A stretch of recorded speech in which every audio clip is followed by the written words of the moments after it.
ഓംകാരേശ്വർ നർമ്മദ പരിക്രമണത്തിലേക്ക് ഏവർക്കും സ്വാഗതം. ഓംകാരേശ്വർ നർമ്മദ പരിക്രമണം നർമ്മദാ നദി പരിക്രമണമെന്നും അറിയപ്പെടുന്നു. ഇത് ഓംകാരേശ്വർ ശിവക്ഷേത്രത്തിന് സമീപത്തു നിന്ന് ആരംഭിച്ച് അതേ സ്ഥലത്തേക്ക് മടങ്ങുന്ന ആത്മീയവും സാഹസികവുമായ ഒരു ബോട്ട് യാത്രയാണ്. ഏകദേശം 8 കിലോമീറ്റർ ദൈർഘ്യമുള്ള യാത്ര ഏകദേശം 1 മണിക്കൂറായിരുന്നു. ഓംകാരേശ്വർ ദ്വീപിന് ചുറ്റുമുള്ള ഈ 8 കിലോമീറ്റർ പരിക്രമ മനോഹരമായ കാഴ്ചകൾ പ്രദാനം ചെയ്യുന്നു. ദേവനാഗരി അക്ഷരമായ ഓമിൻ്റെ ആകൃതിയിലുള്ള പാതയിലൂടെയാണ് ജലത്തിലെ പരിക്രമം. പുരാതനമായ ഈ ആചാരം പങ്കെടുക്കുന്നവർക്ക് ഒരു പോസിറ്റീവ് എനർജി നൽകുമെന്ന് വിശ്വസിക്കപ്പെടുന്നു. നർമ്മദാ നദിയിലുള്ള നിരവധി അണക്കെട്ടുകളിലെ ജലനിരപ്പ് ഇടയ്ക്കിടയ്ക്ക് മാറുന്നത് കാരണം ഈ ജലപരിക്രമം നദിയിലെ ജലനിരപ്പിന് വിധേയമാണ്. ഞങ്ങളൊരു ബോട്ട് വാടകയ്ക്കെടുത്ത് ഓംകാരേശ്വറിൻ്റെ വിഷ്ണുപുരി ഭാഗത്തുള്ള നഗർഘട്ടിൽ നിന്ന് ഞങ്ങളുടെ യാത്ര ആരംഭിച്ചു. ദിലീപ് വർമ്മയും അദ്ദേഹത്തിൻ്റെ പിതാവും ഞങ്ങളുടെ ചീഫ് മേറ്റും ക്യാപ്റ്റനുമായിരുന്നു. ചെറിയ ഒരു മോട്ടോർ ഘടിപ്പിച്ച ബോട്ട് അവരുടെ സ്വന്തമാണ്. തികച്ചും വ്യക്തിപരവും മറ്റ് യാത്രക്കാരുമായി പങ്കുവയ്ക്കുന്നതുമായ നർമ്മദ പരിക്രമൺ യാത്രകൾ അവർ ചെയ്തു വരുന്നു. ഞങ്ങളുടെ യാത്ര തുടങ്ങിയത് പടിഞ്ഞാറോട്ടായിരുന്നു. തുടർന്ന് നർമ്മദ കാവേരി സംഗമസ്ഥാനത്ത് നിന്നും കിഴക്കോട്ട് യു ടേൺ എടുത്തു.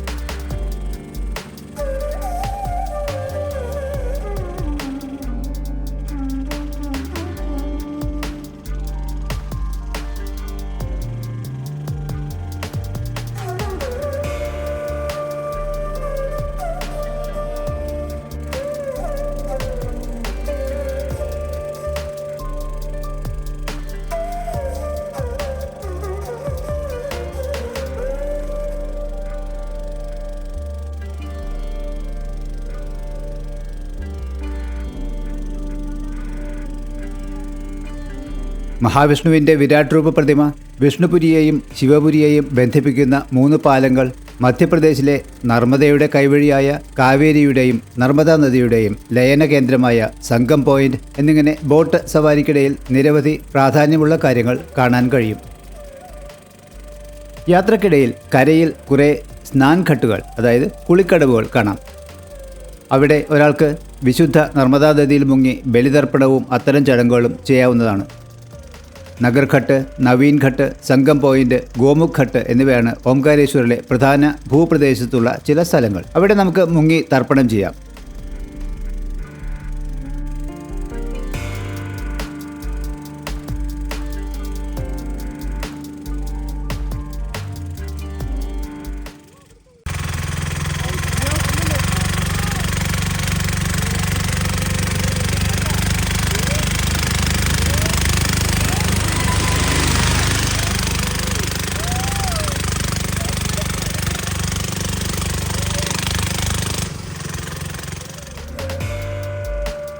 ഓംകാരേശ്വർ ചുറ്റി നർമ്മദാ നദിയിൽ ബോട്ട് സവാരി ചെയ്യുമ്പോൾ ഓംകാരേശ്വർ ജ്യോതിർലിംഗ ക്ഷേത്രം സ്ഥിതി ചെയ്യുന്ന മാന്ധാത ദ്വീപ്, ഓംകാർ മാന്ധാത ക്ഷേത്രം, അഹല്യ ഫോർട്ട്, ഓംകാരേശ്വർ ഡാം എന്നിവയും കാണാം.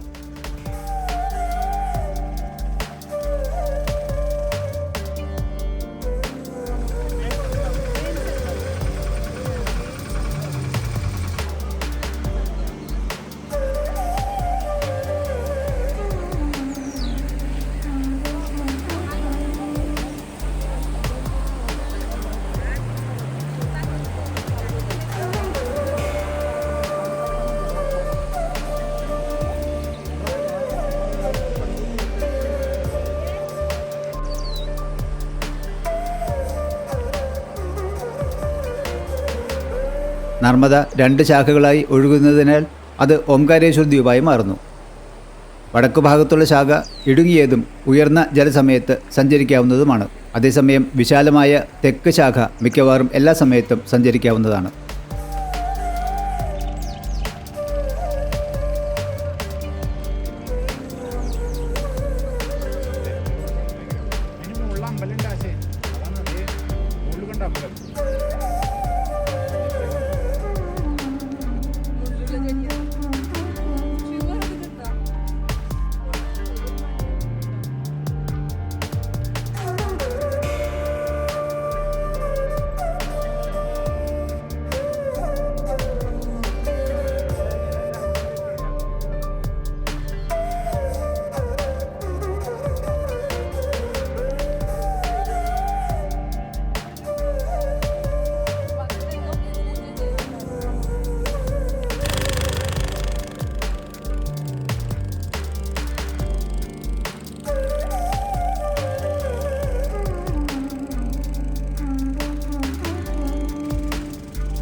എതിർദിശയിൽ അതിവേഗം ഒഴുകുന്ന നർമ്മദാ നദി ബോട്ട് സവാരിയെ ചില സമയങ്ങളിൽ ബുദ്ധിമുട്ടുള്ളതാക്കുന്നു.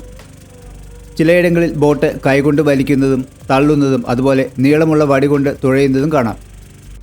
സവാരിയിലുടനീളം ജലപ്രവാഹത്താൽ സ്വാഭാവികമായി മുറിച്ച പാറകൾ പ്രകൃതിയാൽ ഒരു പ്രത്യേക പാറ്റേണിൽ ക്രമീകരിച്ചിരിക്കുന്നതായി കാണാം.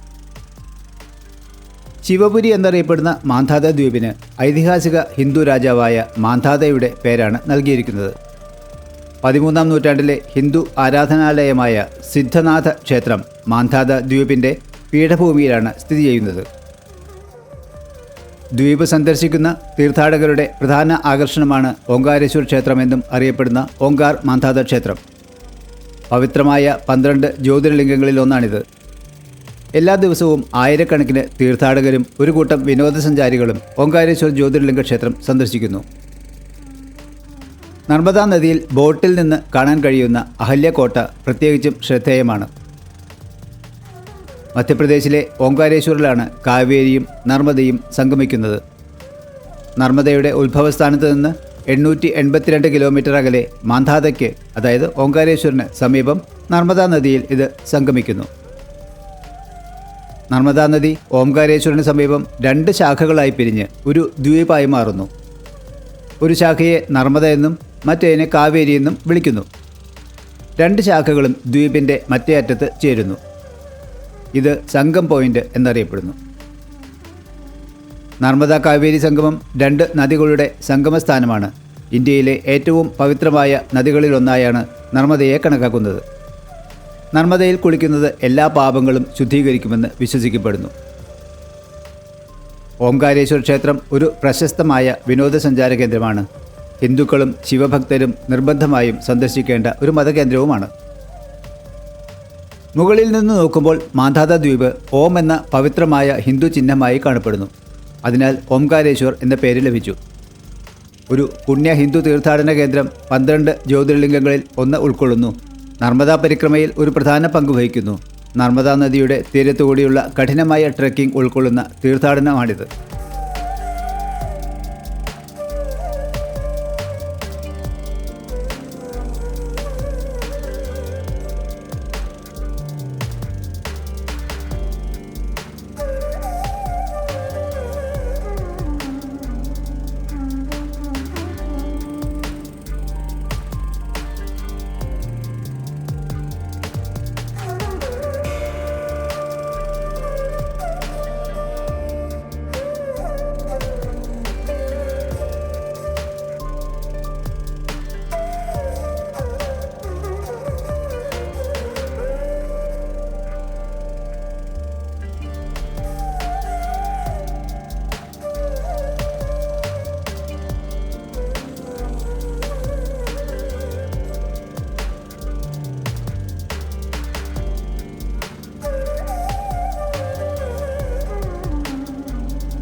ഓംകാരേശ്വർ അണക്കെട്ട് ഇന്ത്യയിലെ മധ്യപ്രദേശിലെ മാന്ധാതയ്ക്ക് മുകളിലായി നർമ്മദാ നദിയിലാണ് സ്ഥിതി ചെയ്യുന്നത്.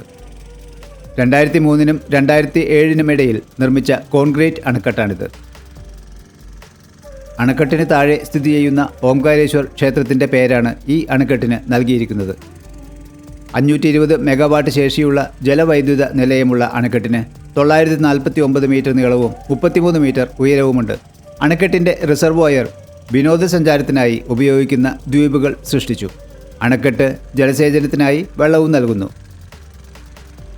വെളുപ്പാങ്കാലത്ത് 4 മണി മുതൽ പല പ്രാവശ്യം അണക്കെട്ടിൽ നിന്ന് വെള്ളം നർമ്മദാ നദിയിലേക്ക് തുറന്നുവിടുന്നു. വെള്ളം തുറന്നുവിടുന്ന ഓരോ സമയവും നമുക്ക് സൈറൻ കേൾക്കാം. കുറച്ച് വർഷങ്ങൾക്ക് മുമ്പ് നിർമ്മിച്ച പഴയ തൂക്കുപാലവും പുതിയതും നിങ്ങൾക്ക് കാണാൻ കഴിയും. ഈ 2 പാലങ്ങളും നർമ്മദയുടെ തെക്കൻ തീരത്തെ ഓംകാരേശ്വർ ദ്വീപുമായി ബന്ധിപ്പിക്കുന്നു. അതിമനോഹരമായ കമാനമുള്ള കോൺക്രീറ്റ് മേൽപ്പാലം 1979 മുതലുള്ളതാണ്. ഇത് പടിഞ്ഞാറ് ഭാഗത്താണ്. വർദ്ധിച്ചു വരുന്ന തീർത്ഥാടകരുടെയും വിനോദസഞ്ചാരികളുടെയും എണ്ണത്തെ നേരിടാൻ അധികാരികൾ 2003 രണ്ടാമത്തെ പാലം നിർമ്മിച്ചു. പഴയ പാലത്തിൽ നിന്ന് 100 മീറ്റർ കിഴക്കായാണ് ഇത് സ്ഥിതി ചെയ്യുന്നത്. 235 മീറ്റർ നീളമുള്ള തൂക്കുപാലം പ്രധാന ഉത്സവ നാളുകളിൽ തീർത്ഥാടകരുടെ സഞ്ചാരം സുഗമമാക്കുന്നു.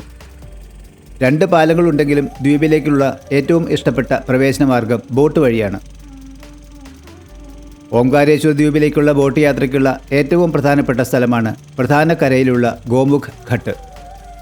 ദ്വീപിലെ ഘട്ട് ഓംകാരേശ്വർ ജ്യോതിർലിംഗ ക്ഷേത്രത്തിൻ്റെ ചുവട്ടിലാണ് സ്ഥിതി ചെയ്യുന്നത്.